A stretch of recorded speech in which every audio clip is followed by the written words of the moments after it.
হাসরের ময়দান যেদিন শুরু হয়ে যাবে সেদিন মুঠো হাত পানির মধ্যে কেউ সাঁতার কাটবে, হাঁটু পানির মধ্যে কেউ সাঁতার কাটবে, ঘামের মধ্যে সাঁতার কাটবে।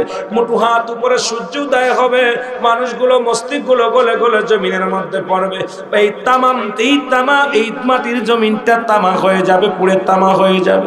এই জমিনটা পুড়ে তামা হয়ে যাবে, এই জমিনের পানিগুলো পুড়ে সেদিন ছাই হয়ে যাবে। যেদিন কিচ্ছু বলতে কিচ্ছু থাকবে না, সেদিন থাকবে শুধু আমার আল্লাহ।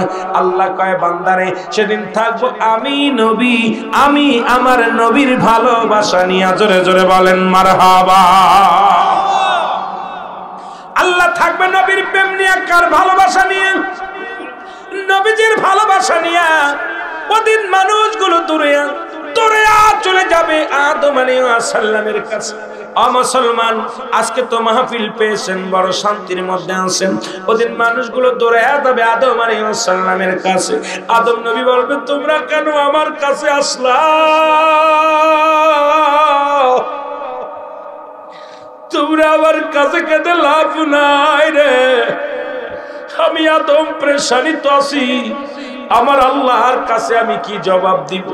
আমি আদম একটা না ভুল করেছিলাম, যার কারণে আমার আল্লাহ 350 বছর আমারে কাঁদাইল, আমারে দিয়া কানে দরিয়া সারা পৃথিবী ঘুরাইল। এরপরে যে নবীর খাতিরে আমি ক্ষমা পাইলাম। আমি আদম পেরেশানিত আছি, চলে যাও হযরত ইব্রাহিম আর ঈসা আলাইহিস সালামের কাছে। ঈসা বলবে, আমি পেরেশানিত আছি, চলে যাও ইব্রাহিম নবীর কাছে। ইব্রাহিম নবী কয়, আমি পেরেশানিত আছি, চলে যাও কোথায়? মুসা নবীর কাছে। মুসা নবী ডাকতে বলবে, আমি পেরেশানিত আছি, যাও উম্মতের কান্ডারি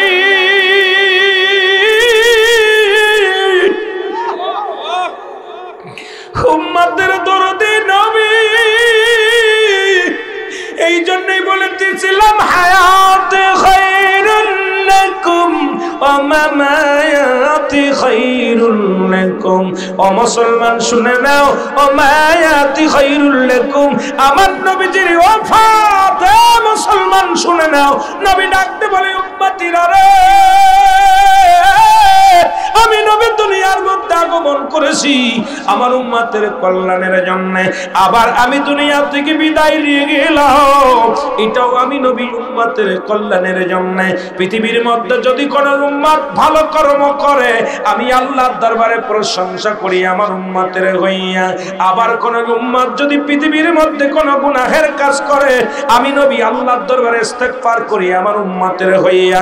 এ মুসলমান, ওদিন উম্মতির দলইয়া নবী যে কাঁদায়া উম্মতিরা।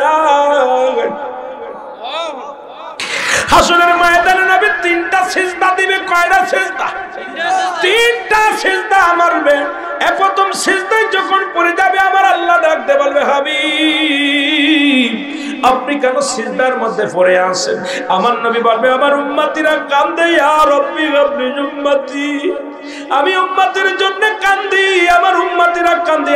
আমার নবী, হে আমার আল্লাহর নবী, আমার মাওলা, আমাদেরকে দয়া করো, ইয়া সালিম, ইয়া সালিম, আমাদেরকে নিরাপত্তা দাও।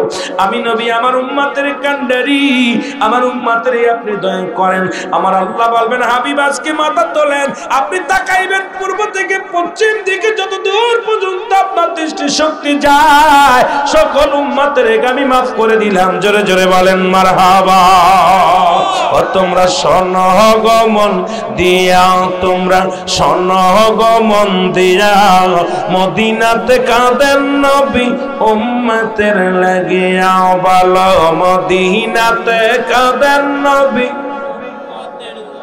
যাদের কথা আল্লাহ বলেন কুরআনুল কারীমের মধ্যে, সূরা ইউনূসের মধ্যে 11 নম্বর পারা 62 নম্বর আয়াত, আল্লাহ বলে, আলা সাবধান, ইন্না নিশ্চয় ইন্না উলিয়াল্লাহি, আল্লাহর তরফ থেকে যারা ওলি হয়, লা নাই খাউফুন শব্দের অর্থ ভয়, ওরা যদি অবস্থান করে তোমাদের উপরে, জানুন তাদের কোনো চিন্তা নাই, ভাবনা নাই।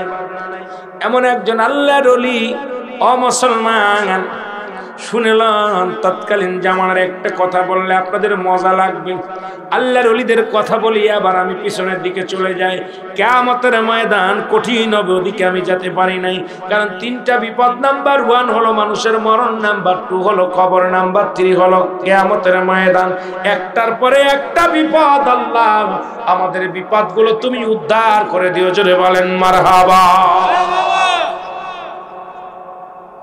এ মুসলমান গভীর মনোযোগ। মক্কা মদিনার বুকে তৎকালীন জামানার কথাগুলো বলে যায়। এখনো মক্কা মদিনায় মানুষের নাম রাখে আব্দুল্লাহ, আব্দুর রহমান, আব্দুল শামস।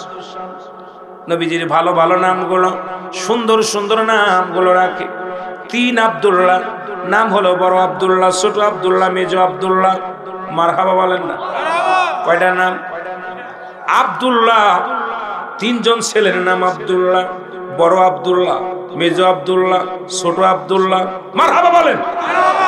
3 আব্দুল্লাহ। বাবা তার মৃত্যুর সময় বলে গেলেন, ডাক দিয়ে বললেন আমার আব্দুল্লাহ, আব্দুল্লাহ, আব্দুল্লাহ, আব্দুল্লাহ। 3 আব্দুল্লাহ চলে আসলেন। আসার পর আব্বাই বলতেছে বড় আব্দুল্লাহ আমার ওয়ারেস সূত্রে জমি জমা পাবে, আমার ওয়ারেস পাবে। দ্বিতীয় আব্দুল্লাহ আমার ওয়ারেস পাবে। তৃতীয় আব্দুল্লাহ, ও আব্দুল্লাহ, আব্দুল্লাহ পাবে, আব্দুল্লাহ পাবে, আব্দুল্লাহ পাবে না। আল্লাহু আকবার বলেন না? এই 3টা কথা বলেই মারা গেলেন। আব্দুল্লাহর বাবা দুনিয়া থেকে বিদায় হয়ে গেল। 3 ভাইয়ের মধ্যে হট্টগোল শুরু হয়ে গেল। 3 ভাই বলে আব্বাজান মৃত্যুর সময় ওসিয়াত করে গেলেন আব্দুল্লাহ পাবে, আব্দুল্লাহ পাবে, আব্দুল্লাহ পাবে না। এখন তো 3 ভাইয়ের নাম আব্দুল্লাহ, বড় বিপদের মধ্যে আছে। এখন কোন আব্দুল্লাহ পাবে, কোন আব্দুল্লাহ পাবে না, বড় বিপদের মধ্যে আছে। 3 ভাই চিন্তা করে জমা জমি কে পাবে, কোন 2 আব্দুল্লাহ পাবে। মায়ের কাছে জিগায়, মা গো কোন 2 আব্দুল্লাহ পাবে? মা বলে আমি বলতে পারবো না। চাচারে বলে আব্দুল্লাহ, কোন 3 আব্দুল্লাহ পাবে? বলে বলতে পারি না। 3 আব্দুল্লাহর ভিতরে বড় বিপদের মধ্যে পড়ে গেলেন। এখন রাস্তায় রাস্তায় ঘুরে বেড়ায় 3 আব্দুল্লাহ। সমাধান দেবে কে? কে আমাদেরকে সমাধান দিবে? বাবার ওয়ারেস সূত্রে এই ফারায় জমিটা কে পাবে? ওয়ারেস সূত্রে জমি জমা কে পাবে? 3 আব্দুল্লাহর 2 জন পাবে, 1 জন পাবে না। আব্বাজান তো যাবার সময় বলে যেতে পারে নাই, শুধু আব্দুল্লাহ পাবে, আব্দুল্লাহ পাবে, আব্দুল্লাহ পাবে না। আল্লাহু আকবার। উনি তারা আছেন মুসলমান, শুনে নাও। হঠাৎ করে একটা উটনি, ওই দেশের একজন উটের মালিকের উটনি হারায় গেছে। খুঁজতে খুঁজতে যায়, 3 আব্দুল্লাহ দাঁড়ায় আছে। ডাকতে বলে ভাইয়েরা দাঁড়াও, তোমরা কি এই রাস্তা দিয়ে একটা উট যাইতে দেখছো, উটনি যাইতে দেখছো? বলে হ্যাঁ দেখেছি। উট দেখেছি। বলে উটটা দেখেছো কেমনে করে? বলে উট তো আমরা দেখেছি বড় ভাই। বলে আপনার উট, আপনার উটের কি একটা চোখ কানা? বলে হ্যাঁ আমার উটের একটা চোখ কানা। আমার উটের কি? উটনির একটা চোখ কানা। কারণ কয় হ্যাঁ ঠিকই বলছেন, আমার উটের একটা চোখ কানা। দ্বিতীয় ভাই বলে আপনার উটের বুঝি, আপনার উট, ও ভাই শুনে নেন, আপনার উট বুঝি একটা পা নাই, খোড়া? বলে হ্যাঁ আমার উটের একটা, উটনির একটা পা নাই, 3 পাও, একটা পা নাই। ঠিকই বলেছেন, আমার উটনির একটা পা নাই। তৃতীয় ভাই বললেন এ ভাই আপনার উটের কি লেজ নাই? কয় হ্যাঁ আমার উটনির লেজ নাই। বলে 3টা প্রমাণ, 3 জনের প্রমাণ দিছেন। আমার উটের লেজ নাই, আমার উটের একটা পা নাই, আমার উটের একটা পা নাই, নেই না চোখ নাই। সুতরাং আমার উটনি কোথায় আছে বলেন, আপনারা বলেন। আমার উটনি কোথায় বলেন? আমরা বলতে পারি না। কয় তুমি যে কথা বলছো উট দেখেছি, উটের বিবরণও দিয়েছো, উট কানা বলেছো, ঠিক আছে আমার উট কানা। আমার উটের 3টা পা, একটা পা খোড়া, ঠিকই বলেছো। নাম্বার 3 আমার উটের লেজ নাই, ঠিকই বলেছো। এখন উটনি দাও, না দিলে কাজীর কাছে নিয়ে যাব তোমাদের বিচারের জন্য। আর কাজীর কাছে গেলে আমার উট খাওয়ার জন্য, অপরাধীর জন্য তোমাদের মৃত্যুদণ্ড হবে। 3 ভাইকে ধরে নিয়ে গেলেন কাজীর দরবারে। কাজীর দরবারে যা পর কাজী ডাকতে বলে 3 ভাই বলো, তোমরা বলে আমরা 3 ভাই। বলে উনার উটনি দেখেছেন? বলে হুজুর আমরা উটনি দেখি নাই। উটের মালিক বলে হুজুর, কাজী সাহেব আমার উটের একটা চোখ নাই। ওই ভাই বলছে চোখ নাই, ঠিকই বলছে। আমার উটের একটা পা নাই, উনি বলছে পা নাই। যদি না দেখবে কেন বললো যে পা নাই? যদি না দেখবে বলো কেন কানা, চোখই দেখে নাই? বলে না যদি দেখবে কেন লেজ নাই? এখন কাজী সাহেব বড় বিপদের মধ্যে পড়ে গেলেন। কাজী বলে, ভাই তোমরা তিন ভাই যে বিবরণগুলো দিছো, উটের বিবরণ দিছো, সব তো ঠিক আছে, এখন উটনি কোথায় রাখছো বলো, না হয় তোমাদের মৃত্যুদণ্ড হয়ে যাবে, জেল হয়ে যাবে, উটনি তোমাদের দেওয়া লাগবে, কিনে দেওয়া লাগবে উটনি। বলে, হুজুর আল্লাহর কসম করে বলি, যারাতে আমাদের জান, আমরা উটনি দেখি না, উট দেখি না। তাহলে কেমনে বললেন? বড় ভাই বলে, হুজুর আমরা আসতে পথে দেখি রাস্তার এক পাশের ঘাস খাওয়া, আর এক পাশের ঘাস ভালো, এক পাশের ঘাসগুলো খেয়ে ফেলেছে, সবুজ সবুজ ঘাস খাইছে। নিশ্চিত বুঝতে পারলাম এমিনদের যে প্রাণীটা গেছে তার একটা চোখ কানা, এই জন্য এক পাশের ঘাস খাইছে, আর এক পাশ ভালো আছে, এক পাশের ঘাস খায়নি। তার মানে কানা আর এক চোখ দিয়ে দেখে নাই, যে চোখ দিয়ে দেখছে সেই চোখ দিয়ে খাইছে। গুড, ঠিকই বলছে, আন্দাজের পথ ধরেছি, মনে হয় উটটা কানা।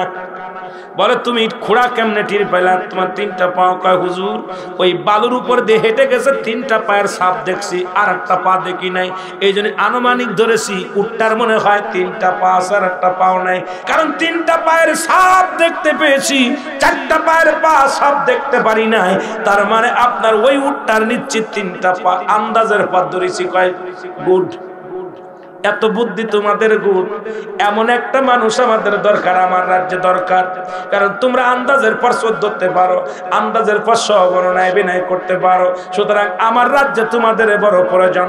তৃতীয় নাম্বার বললেন, তুমি বলো তুমি কিসের পর ঠিক পাইলা? উটের লেজ নাই। বলে, হুজুর দেখলাম যত পায়খানা করেছে, যত লেদেছে, একটা লেজু ভাঙ্গে নাই, সব লেজগুলো এক জায়গা পড়েছে। তার মানে আমি বুঝতে পেরেছি যদি লেজ থাকতো, লেজে নাড়া দিলে ওই গোবরটা ভেঙ্গে যেত। যেহেতু লেজ নাড়া, লেজ নাই, গোবরটা জায়গায় যেখানে পড়েছে ঠিক সেখানেই পড়েছে, আস্ত আছে, এখানে পড়ে নাই। আমি আন্দাজের পর ধরেছি ওই উটের বুঝি লেজ নাই। সুন্দর একটা ঘটনা, খুব মজার একটা শিক্ষণীয় ঘটনা। বলে, এইরকম জ্ঞানী রে তোরা, উটনি কোথাও ওরা আন্দাজের পর ধরছে। তোদের আমি আমার রাজ্যে তোকে তিনজনের জায়গা করে দিলাম, তোদের মধ্যে এরকম লোক দরকার, এরকম জ্ঞানী লোকের দরকার, তোরা আন্দাজের পর ধরে দিচ্ছ, ঠিক ঠিক এরকম লোকের দরকার। তা বলতেছে, হুজুর আমরা আপনার কাছে থাকবো, আমরা বড় বিপদের মধ্যে আছি। কি বিপদ? হুজুর আমরা বড় বিপদের মধ্যে আছি, আমরা শুধু তিন ভাই। এই যে আমাদের তিনজনের দেখছেন, ওনার নাম আব্দুল্লাহ, আমার নাম আব্দুল্লাহ, ওর নাম আব্দুল্লাহ। আমরা বড় বিপদের মধ্যে আছি, মীমাংসা করার জন্য সমাধান পাইতেছি না, এই জন্য বাড়ি হতে বাইর হয়েছি। আমার আব্বাজান মৃত্যু শয্যায় যাইয়ে তিন ভাইকে ডাক দে, বলে, আব্দুল্লাহ আব্দুল্লাহ আব্দুল্লাহ আয়। তিন ভাই যখন গেলেন, আমার আব্বাজান বললেন, আব্দুল্লাহ এই আমার সম্পদ পাবে, আব্দুল্লাহ আমার সম্পদ পাবে, আব্দুল্লাহ আমার সম্পদ পাবে না। এখন আপনি বলে দেন, এই তিন ভাইয়ের মধ্যে সম্পদ কোন দুই ভাই পাবে আর কোন ভাই পাবে না, একটু বলে দেন। এই বিপদের জন্য আমরা হাজির হয়েছি, এখন আমাদের বলে দেন, এই উপায়টা বলে দেন। এরে উজির বাদান কি বলে? কাজী বলে, রে তো বড় সমস্যা, আমার চাইতে বড় সমস্যার মধ্যে তুমি আছো, এত বড় বিপদের মধ্যে আমারে ফেললা। জোরে জোরে চিল্লায় বলা যাবে না আল্লাহু আকবার। হুজুর আমরা ঘর থেকে বাইরে হয়েছি একটা সমাধানের জন্য, একটু দয়া করে সমাধানটা দিয়ে দেন। আমাদের কোন ভাই পাবে না আর কোন দুই ভাই পাবে একটু বলে দেন। কাজী কইডি আমরা কেমনে সমাধান দেব? তো ওই সমাধান দিতে পারলে এটা দিতে হতে, হুজুর ওইটা তো দিছি আন্দাজের পর, এইটা কেমনে দিব? কাজী বলে, দাঁড়া তোদের সমাধান দিব আমি। বলে, আজকে আমি তোমাদের মেহমানদারি করব, তোমাদের তিন ভাইকে খাইতে দিব। খাবারের জন্য ভিতর বাড়ি হুকুম দিলেন, ভিতর বাড়ি থেকে গোস্ত পাকাই নিয়ে আলেন, রুটি বানাই নিয়ে আসলেন, হুকুম দিলেন। দেওয়ার পর খাবার গুলো এনে যখন সামনে হাজির করলেন, বড় ভাই বলে ছোট ভাইদের, ভাই আব্দুল্লাহ রে, এই গোস্ত খাওয়া যাবে না, এটা মানুষ, এটা কোন প্রাণীর গোস্ত শুনে না, এটা উটের গোস্ত না, দুম্বার গোস্ত না, গরুর গোস্ত না, এটা হলো কুকুরের গোস্ত। আল্লাহু আকবার বলেন। বড় ভাই বলে, এটা কুকুরের গোস্ত। মেজো আব্দুল্লাহ আর এক আব্দুল্লাহ কয় ভাই রে, এই রুটি বানাইছে যিনি গর্ভবতী মহিলা, এই রুটিগুলো সেকছে। সুতরাং যিনি গর্ভবতী মহিলা, 9 মাসের গর্ভবতী মহিলা এই রুটিগুলো বানাইছে। দুই ভাই, প্রথম ভাই বলেন এটা কুকুরের গোশত, দ্বিতীয় ভাই বলেন এটা গর্ভবতী রুটি বানাইছে। তৃতীয় ভাই বলেন আমাদের যে খাবার দিচ্ছে সে যারও সন্তান, সে হারামজাদা। জোরে জোরে চিল্লায় বলেন মারহাবা। প্রথম বললেন যিনি দিছে এটা কিসের গোশত? কথা বলেন কিসের গোশত? রাত হয়ে গেছে, কষ্ট হচ্ছে আপনাদের। কিসের গোশত? আর রুটি বানাইছে কিসে? গর্ভবতী মহিলা। আর যে খাবার দিছে অবৈধ সন্তান, যার সন্তান। এখন কাজী আয়সা দেখে না খেয়ে বসে আছে। খাওনি কেন? বলছে খাবো কেমনি, এটা হালাল না, এটা হলো কুকুরের গোশত। কি বলো কুকুরের গোশত? হ্যাঁ এটা কুকুরের গোশত। বলে সত্যি? হ্যাঁ। যদি কুকুরের গোশত না হয় তোমাদের গর্দান যাবে। দ্বিতীয় আব্দুল্লাহ কয় রুটিগুলো সেকছে একজন গর্ভবতী মহিলা, 9 মাসের গর্ভবতী মহিলা রুটিগুলো সেকছে। বলে তুমি যেটা বলছি না যদি সত্য না হয় তোমার গর্দান যাবে। ছোট আব্দুল্লাহ ডাক দে বলে কাজী সাহেব শোনো, আমাদের এই যে খাবারের আয়োজন করেছে সে একজন যার সন্তান, সে অবৈধ সন্তান। জোরে জোরে চিল্লায়া বলা যাবে না আল্লাহু আকবার। কাজী তো অবস্থা, কাজীর খুব রাগী। কাজী নিজে খাবার জোগাড় করছে, কাজী হচ্ছে যার সন্তান। কথা হই না, কাজীর খুব রাগ, তবু কষ্ট করে চেক দিছে, একদম কথাবার্তা বন্ধ করে চুপ করছে, দেখা যাক কি হয়। বলে দাঁড়া আমি বাড়ি থেকে প্রমাণ করে নিয়ে আসি, যদি ভিতর থেকে প্রমাণ যদি সত্য হয় তাহলে তোমাদেরকে আমি একটা ফয়সালা করে দিব, আর যদি মিথ্যা হয় তোমাদের গর্দান যাবে। বলে ঠিক আছে। ভিতরে গেলেন, যিনি পাক করছেন তারে জিজ্ঞাসা হলো তুমি ওই মেহমানদের জন্য কি গোশত পাকাইছো? বলে হুজুর আমরা ঘরের মধ্যে দেখি কোনো গোশত নাই, আমাদের পশু পালে আমাদের যে ঘরের মধ্যে যে কুকুরটা ছিল ওই কুকুরটা জব করে গোশত পাকায়া দিছি। হুজুর আপনি গোশত দিতে বলেছেন, যদি গোশত না দিই গর্দান যাবে, এই ভয়ে যদি বলি নাই তারপরে আমরা বিপদে পড়ে যাব, এই জন্য আমরা কুকুরটা জব করে আপনার মেহমানদারি করেছি, রান্না করে দিছি। রুটিটা চলে গেলেন রুটিওয়ালার কাছে, রুটি বানাইছে কে? যা দেখে ঠিকই গর্ভবতী মহিলা। গর্ভবতী মহিলা মুসলমান, শুনে নাও, উনি 9 মাসের গর্ভবতী। ওই মহিলাটা এবার চলে গেলেন মায়ের কাছে, মা গো সত্যি করে বলো গো মা, আমি কি তোমার বৈধ সন্তান নাকি অবৈধ সন্তান? মা বলেন কাজী রে, ও কাজী শোন, তুই আমার অবৈধ সন্তান, তবু আমি তোরে ভালোবাসি রে বাবা। আমার গর্বে ছিলি তুই, তোর বাপ উনি না যিনি তোর, যাকে তুমি বাবা বলিস, বাবা ও তোর জন্মদাতা পিতা না, তোর জন্মদাতা পিতা আর একজন। সুতরাং আমি অপকর্ম করেছিলাম আমার বাড়ির রাখালের লগে, আমার বাড়ি যিনি কর্মচারী ছিল তার সঙ্গে আমি অপকর্ম করেছিলাম। সুতরাং আজকে যে তুই যে তার সন্তান, এ বাবা আমি সত্য কথা বলতেছি। কয় মা গো তুমি সত্য করে বলো। বাবা সত্য করে বললাম, তুমি যার সন্তান, তুই অবৈধ সন্তান। জোরে জোরে চিল্লায় বলা যাবে না মারহাবা। কাজী মাথা নত করে চলে আসে 3 ভাইয়ের কাছে। আব্দুল্লাহ আব্দুল্লাহ আব্দুল্লাহ, 3 আব্দুল্লাহ প্রস্তুতি করে, আব্দুল্লাহ রে তুমি এটা যে কুকুরের গোশত টের পেলে কেমনে?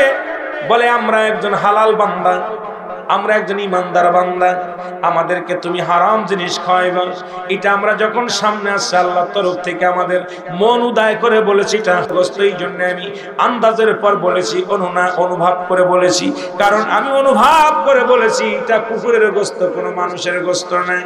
সত্যি এটা কুকুরের গোশত। ঠিক আছে নি? কয় হ্যাঁ ঠিক। দ্বিতীয় আব্দুল্লাহ বলে কিটা বলছে? এই রুটিটা মহিলা বানাইছে, গর্ভবতী মহিলা। বলে আমি বলছি। বলে কেন টের পাইলাম? কয় টের পাইলাম এই রুটিটা এক পাশে সেকা হয়েছে আর এক পাশে সেকা হয় নাই। ওই গর্ভবতী মা যখন রুটিটা বানাইছে এক পাশে দেখতে পারে নাই, নিজের পাশে দেখতে পারে নাই, এই পাশে মোটা আছে ভালো করে বানানো হয় নাই। আবার যখন চুলার মধ্যে সেকেছে গর্ভবতী মা উপরের পাশে হয়ে গেছে, এক পাশে নিজের পাশে হয় নাই। এটা আমি বুঝতে পেরেছি দেখেই যে এটা কোনো গর্ভবতী মহিলা, কারণ বসে পড়ে রুটিগুলো সেকতে যায় ঠিক মতো শিখতে পারে নাই, বানাইতে পারে নাই, এটা কোন গর্ভবতী মা বানাইছে? বলে ঠিক আছে। এরে আমার যে যারো সন্তান বলছো, কে বলেছো? ছোট আব্দুল্লাহ বলে আমি বলেছি। জোরে জোরে বলেন আল্লাহু আকবার। আর একটু জোরে বলেন আল্লাহু আকবার। কয় তোমাদের তিনজনের প্রশ্নই ঠিক, তোমরা তিনজন যা বলেছো সবই ঠিক। সুতরাং যে বলেছো এইটা কুকুরের গোশত, সে পাবে তোমার আব্বার সম্পদ। যে বলেছো পৃথিবীর মধ্যে এই রুটিটা মহিলা, গর্ভবতী মহিলা বানাইছে, সে পাবে তোমার বাবার সম্পদ। আর আমাকে যে বলেছো যার সন্তান, সে সম্পদ পাবে না, সেও তার বাবার অবৈধ সন্তান। সুতরাং অবৈধ সন্তানের সন্তানকেই চিনেছে, তোমার মার কাছে জিগাও।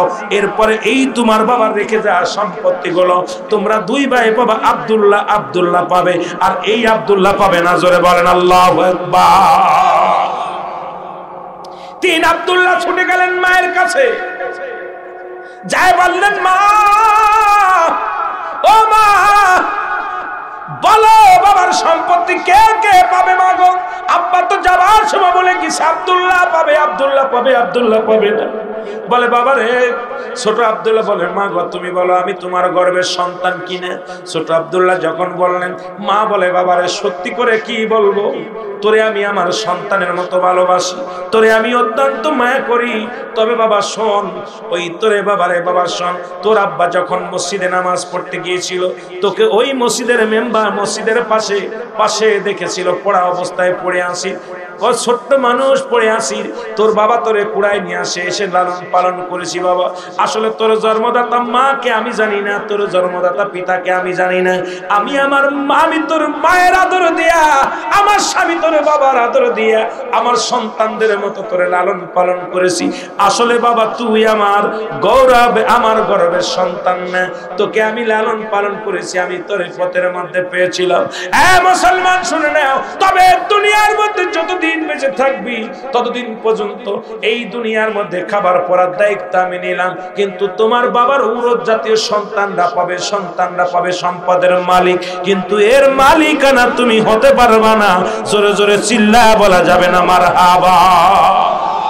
মুসলমান গাউসে পাক আব্দুল কাদের জিলানীর কাছে যাওয়া হলো, এই বিবরণ যখন দেয়া হলো, বাবারা শুনে নাও, গাউসে পাক আব্দুল কাদের জিলানী উনি শুনে এর বিবরণগুলো সঠিকভাবে এবার ফয়সালা করে দিলেন। ও মুসলমান শুনে নাও, আল্লাহর তরফ থেকে ইলহাম আসলেন, আল্লাহ পাক ইলহাম দিয়ে দিলেন। নবীদের কাছে আসে ওহী, ওলিদের কাছে আসে ইলহাম, আল্লাহর ওলির কাছে ইলহাম আসলেন। আল্লাহ বলেন কোরআনুল কারীমের মধ্যে সূরা ইউনূসের মধ্যে 11 নম্বর পারার মধ্যে 62 নম্বর আয়াত, আল্লাহ বলে আলা সাবতানিন্না নিশ্চয়, আলা ইন্না উলিল্লাহি, আল্লাহর তরফ থেকে যারা ওলি হয়, লা নাই খবুন শব্দের অর্থ হয় ওলা, যদি অবস্থান করে ওমাদের উপরে জানুন, তাদের কোনো চিন্তা নাই, ভাবনা নাই। মেরকাত শরীফের 10ম খণ্ড 722 নম্বর পৃষ্ঠা, তাফসীরুল বায়ান 5ম খণ্ড 524 নম্বর পৃষ্ঠা, রাসূল আকরাম সাল্লাল্লাহু আলাইহি ওয়াসাল্লাম বয়ান করে আলা সাবতানিন্না নিশ্চয়, আলা ইন্না উলিল্লাহি, আল্লাহর তরফ থেকে যারা ওলি হয়, লা ইয়ামুত, তাদের মৃত্যু নাই। আল্লাহর গাউসে পাক আব্দুল কাদের জিলানী সমাধান দিয়ে দিলেন। এই সমাধানই সত্য, সঠিক সমাধান দিয়ে দিয়েছে। জোরে জোরে চিল্লায়া বলা যাবে না মারহাবা। থাকো তুমি মুমিনের দিলে, ওর কোরআন হাদিস প্রবি দেখা দাও, দয়াল নবী একটি বারো আমারে দেখা দাও, দয়াল নবী দেখা দাও, দয়াল নবী একটি বারো আমারে। তুমি কেন কাছে থেকে করো দূরে থাকার বাহানা, তোমার তালাশে আসে কইলাম দেওয়ানা, বলো তোমার তালাশে আসে হইলাম দেওয়ানা। লা ইলাহা লা ইলাহা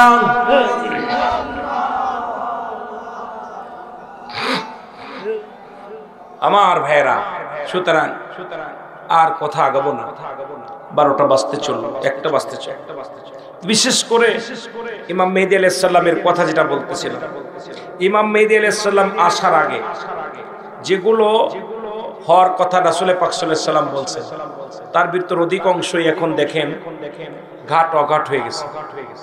এখন পৃথিবীর মধ্যে ঝগড়া বিবাদ লেগে আছে, অশিক্ষিত মানুষ শিক্ষিতকে ছাড়াইতেছে, নারী জাতি এখন রাস্তাঘাট সবকিছু নারী জাতির দখলে, পুরুষ জাতি এখন খেলার পুতুল হয়ে গেছে। সেক্স বলতে পুরুষ জাতি এখন দেখবেন হারবল, ইন্ডিয়ান হারবল, কলকাতা হারবল, মাদ্রাস হারবল, পুরুষ জাতির একেবারে দুর্বল, সব পুরুষ জাতি সব দুর্বল। কথাগুলো বললে খারাপ লাগে দেখতে, রাসূলের কথাগুলো সব ইমাম মেহেদী আসার আগে যা যা হবে আর কি, ইমাম মেহেদী প্রকাশের আগে যা যা হবে, এই পুরুষ জাতি নির্যাতিত হবে মহিলাদের কাছে। দেখেন একটা মহিলা এখন মামলা করলে পুরুষ জাতি জেলে যাচ্ছে, মহিলার কোনো মামলা নেই না। যেটা বলেন ঠিক কিনা? আপনি ছেড়ে দিবেন, আপনি ছাড়ার সঙ্গে সঙ্গে আপনি জেল জরিমানা। কিন্তু ইসলামের শরীয়তের বিধানে কোনো মহিলা তার স্ত্রীকে স্বামীকে ছাড়তে পারে না। কোন কিতাব দ্বারা প্রমাণ পাবেন না যে কোনো মহিলা তার স্বামীকে ডিভোর্স দিতে পারবে, ছাড়তে পারবে, কিন্তু ইচ্ছা করলে পুরুষ ছাড়তে পারবে।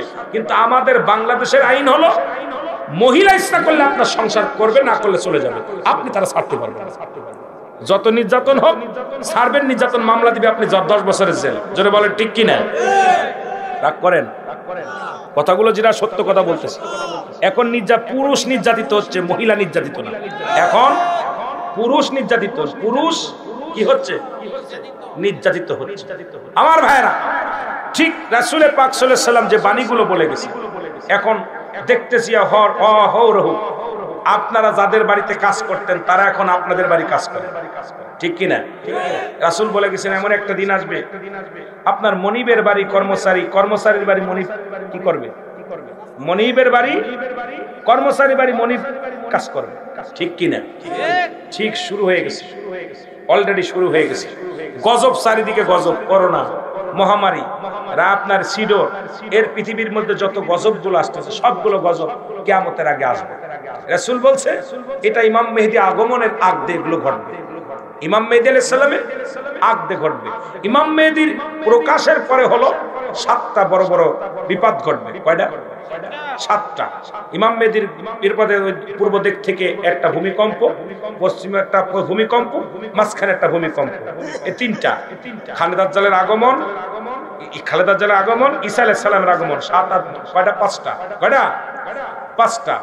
এরপরে আপনার ভাইরা ওই যে একটা কালো ধোঁয়া আসবে, কালো ধোঁয়াটা আসবে, এই ধোঁয়াটা হলো মানুষের নাকে লাগবে, বেঈমানরা 7-8টা ছিদ্রা দিয়ে ধোঁয়া বাইর হবে, মুমিনদের নাক মুখ দিয়ে ছিদ্রা, নাক মুখ দিয়ে কি বাইর হবে? আপনার হলো ঠান্ডা পানি বাইর হবে। এরা দুনিয়া থেকে বিদায় হয়ে যাবে। আমার ভাইরা, শুধু তাই নয়, এরপরে হলো 8টা, আর 9টা হলো কয়টা? কথা বলেন না কেন? কয়টা? 7টা হবে, তার ভিতরে একটা 7টা, ওদিকে 3টা, ওদিকে 2টা, 5টা, 6টা, একটা 7টা। এই ইমাম মেহেদী আলাইহিস সালামের আগমনের পরে এই 7টা বিপদ ঘটবে। সুতরাং আর এর আগে আপনার 40টা, কয়টা? 40টা আলামত দেখা দিবে। তার অধিকাংশ আলামতই হয়ে গেছে এবং শেষ হয়ে গেছে, অধিকাংশ আলামত। আমার বাবারা, এখন বাজার ঘাট সব জায়গায় দেখেন অবস্থা খারাপ, ঘরের মধ্যে শান্তি নাই, বাড়ির মধ্যে শান্তি নাই, সমাজের মধ্যে শান্তি নাই। এখন শুধু আপনার দেশ না, অল পৃথিবীর মধ্যে আর মুসলমান নির্যাতিত হচ্ছে, মুসলমান মার খাচ্ছে। এক মুসলমান, নবীজি বলছে বাল হুয়া কিলাব, এই পৃথিবীটা হলো পচা দুর্গন্ধ মরি। মানুষের চরিত্র হলো কুকুরের চরিত্র।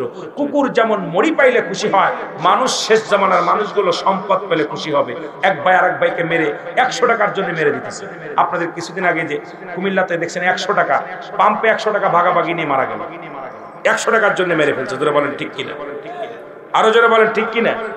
আমার ভাইরা দেখেন, এখন 50টা ভাব সন্তান হইয়া আপনাদের চট্টগ্রামে 18 বছর পরে বাবারে খুঁজে পাইছে, সেই বাবারে 5 টুকরা করছে, ছেলে কেটে ফেলেছে। আবার গতকালকে দেখলাম বৃদ্ধাশ্রমে বাবা মারা যাচ্ছে, ছেলেরা ফোন দিছে নেওয়ার জন্য, দেখার জন্য। বাবা কাকতি মিনতি বলতেছে, বাবা আমাকে একটু দেখ, শেষ জীবনে দেখতে। ছেলে বলতেছে আমি পারবো না দেখতে, আমি নিতে পারবো না। ঠিক সেই জামানায় ঠিক আছে। এখন এই জামানায় ইমাম মেহেদী আলাইহিস সালামের আসার আগে যে গজবগুলো প্রায় শেষের দিকে, আসার দিকে শুরু হয়ে গেছে। আমরা যেন ঈমান এবং আমল ঠিক রাখতে পারি। সকলে বলেন আমিন।